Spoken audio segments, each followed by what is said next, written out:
이 6장, 7장, 8장은 어떻게 하나님을 섬길 것인가, 하나님 앞에서 어떻게 살 것인가라는 주제로 계속 말하고 있는 것을 봅니다. 우리가 어떻게 하나님을 섬겨야 복음에 나타난 하나님의 의가 내게 성취되는 것인가. 1절로 8절은 사람이 육신을 따라 행하면 그 삶이 어떻게 되고 영을 따라 사는 사람의 삶의 결과는 어떻게 되는가, 육신의 특징은 뭐고 영의 특징은 어떠한가, 이걸 보여주는 거예요. 만일 저와 여러분이 영을 따라 행할 때 어떤 일이 벌어지는가, 첫째는 율법의 요구를 이룬다라는 거예요. 율법이 육신으로 말미암아 연약하여 할 수 없는 그것을 하나님은 하시나니 곧 죄로 말미암아 자기 아들을 죄 있는 육신의 모양으로 보내어 육신의 죄를 정하사 육신을 따르지 않고 그 영을 따라 행하는 우리에게 율법의 요구가 이루어지게 하려 하심이니라. 아멘. 율법의 요구는 우리가 죄에서 벗어나서 하나님 보시기에 의롭게 사는 거예요. 하나님이 예수 그리스도를 십자가에 내주시고 죽은 자 가운데 살리신 이 복음을 통해서 죄 범하는 사람, 옛사람을 함께 그리스도와 함께 죽게 해요. 그래서 죄로부터 벗어나게 하고 그리스도와 함께 죽은 자 가운데서 살려서 새 생명을 줍니다. 그래서 하나님의 뜻대로 순종하게 하고 하나님의 요구대로 살 수 있도록 새 생명을 부어주십니다. 그러니까 육신은 약해서 율법의 요구를 이루지 못하는데 영을 따라 행하는 그 사람은 율법의 요구를 이루어버린다라는 거예요.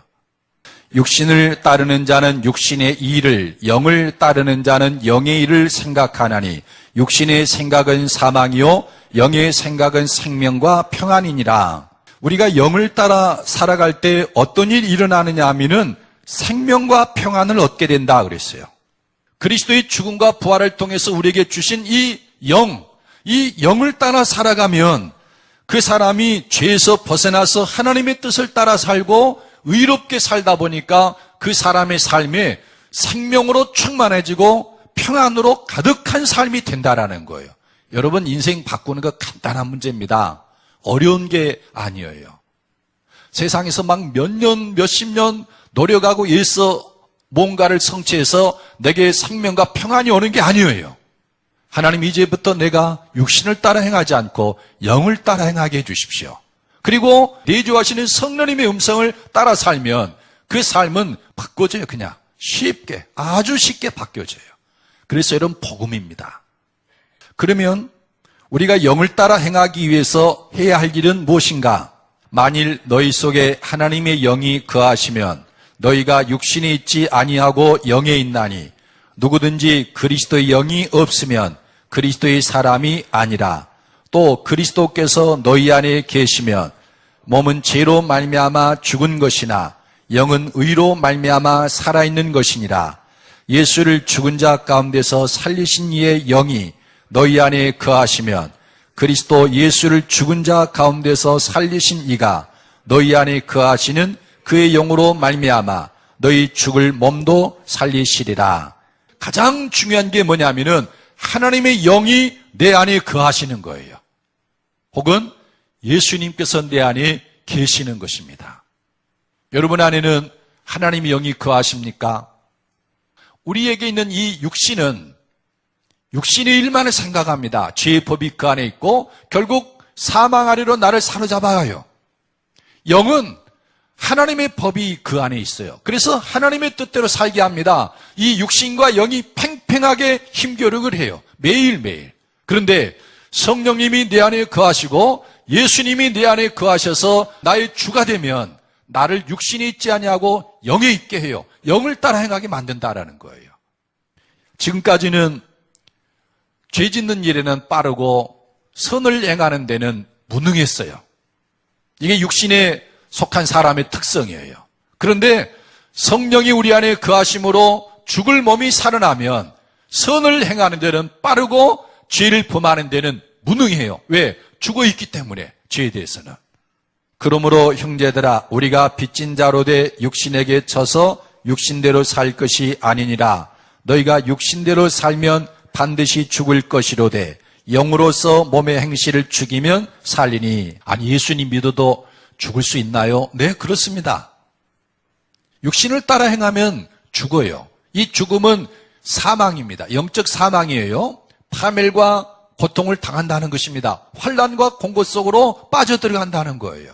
14절로 17절은 우리가 영을 따라 행할 때 어떤 결과가 오는가를 보여줍니다. 두 가지 위대한 결과를 얻게 되는데 그 첫째는 우리가 하나님의 아들이 되는 것이고 둘째는 하나님의 상속자가 되는 것이에요. 무릇 하나님의 영으로 인도함을 받는 사람은 곧 하나님의 아들이라. 너희는 다시 무서워하는 종의 영을 받지 아니하고 양자의 영을 받았으므로 우리가 아빠 아버지라고 부르짖느니라. 성령이 친히 우리의 영과 더불어 우리가 하나님의 자녀인 것을 증언하시나니. 성경을 보면 하나님의 아들이 누구인가에 대해서 세 존재를 말합니다. 가장 먼저 나오는 하나님의 아들은 천사예요. 창세기 6장 2절이나 욥기 1장 6절. 천사는 하나님의 명령을 받들어서 이 땅에 하나님의 뜻이 성취되도록 하는 존재죠.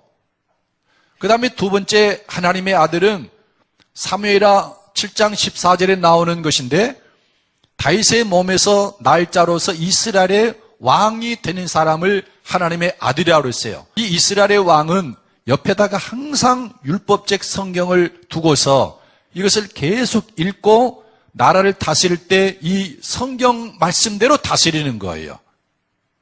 그러니까 결과적으로 하나님의 뜻이 그 나라에 성취되도록 다스리는 사람이죠. 그 다음에 세 번째가 우리가 잘 아는 예수 그리스도를 하나님의 아들이라고 그럽니다. 여러분, 예수님은 땅에 오셔서 제일 먼저 외치신 말씀이 회개하라, 천국이 가까웠느니라. 때가 찼고 하나님의 나라가 가까웠으니 회개하고 복음을 믿으라. 하나님의 나라를 선포했고 예수님의 모든 삶은 이 땅에 하나님 나라가 임하는 것이 목표였어요. 이 천사 이스라엘의 왕 예수님의 그 공통점, 즉 하나님의 아들이라 일컬을 받는 분들의 공통점을 바라보면은 두 가지가 있어요. 그 특징이. 하나는 하나님께 절대 복종이에요. 그 다음에 두 번째 특징은 뭐냐면은 하나님의 나라를 위해서 일하는 분들이라는 거예요. 하나님의 나라. 오늘 놀랍게도 이 네 번째 하나님의 아들에 대해서 말하는 겁니다. 그러니까 하나님의 그 꿈을 이루기 위한 최종적인 하나님의 아들이 나타나기를 하나님이 기다리시는데 그게 바로 영을 따라 행하는 사람들.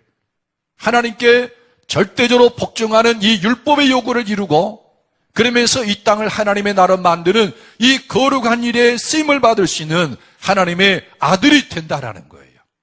자녀이면 또한 상속자 곧 하나님의 상속자요. 그리스도와 함께한 상속자니 우리가 그와 함께 영광을 받기 위하여 고난도 함께 받아야 할 것이니라. 하나님의 상속자가 된다는 말이 무엇인가? 하나님의 나라는 먹는 것과 마시는 것이 아니요 오직 성령 안에서 있는 의와 평강과 희락이라. 이게 하나님의 나라의 특징인데 이것이 다 내 거예요. 의로워지고 평강이 있고 희락으로 충만한 삶을 살아요. 내가 진실로 진실로 너에게 이르노니 나를 믿는 자는 내가 하는 일을 그도 할 것이요 또한 그보다 큰 일도 하리니 이는 내가 아버지께로 감이라. 예수님이 하신 일을 나도 하고 그보다 더 큰 일도 할 수 있는 것이 바로 상속자입니다. 오직 성령의 열매는 사랑과 희락과 화평과 오래 참음과 자비와 양선과 충성과 온유와 절제니 이 같은 것을 금지할 법이 없느니라. 그러니까 예수님에서 나타난 이 모든 것들이 전부 우리에게서 나타난다라는 겁니다. 이게 상속자예요. 우리가 영으로 하나님을 섬기는 것은 매우 중요합니다. 영을 따라 행하는 것은 예수님을 믿고 복음을 믿는 것만큼이나 중요해요. 그래서 사도 바울은 영을 따라 행하는 이 삶, 이 신앙을 그 자신이 고수하고 있어요. 내가 그의 아들의 복음 안에서 내 심령으로 섬기는 하나님이 나의 증인이 되시거니와 항상 내 기도에 쉬지 않고 너희를 말하며. 그러니까 바울 사도는 로마서를 시작할 때부터 율법 조문에 묵은 것을 하나님을 섬기는 것을 벌써 의식하고 있는 거예요. 그리고 예수님을 믿지만 영으로 섬기지 아니하고 육신으로 섬기는 것을 문제 삼고 있는 겁니다. 하나님의 아들이 되고 하나님의 나라의 상속자가 되는 그 길이 복음 안에서 영으로 하나님을 섬기는 것을 알고 자신은 그렇게 하나님을 섬긴 거예요. 그만큼 중요하다는 겁니다. 그러면 여러분, 삶의 근거지를 여러분 바꾸시길 바랍니다. 육신이 있지 말고 영에 있는 자가 되십시오. 그러려면 하나님의 영이신 성령님을 우리는 불러야 돼요. 성령님, 내 심령 가운데 임하십시오. 예수님, 내 안에 계십시오. 그래서 저로 육신에 거하지 않고 날마다 영의 음성을 듣고 순종하게 해주십시오. 제가 하나님의 아들로 살아게 해주십시오. 여러분, 그러할 때 하나님의 나라가 임하고 저와 여러분을 통해서 하나님 나라가 전파되고 확장된 역사가 있게 될 줄로 믿습니다. 이 은혜 속으로 들어가기를 축복합니다.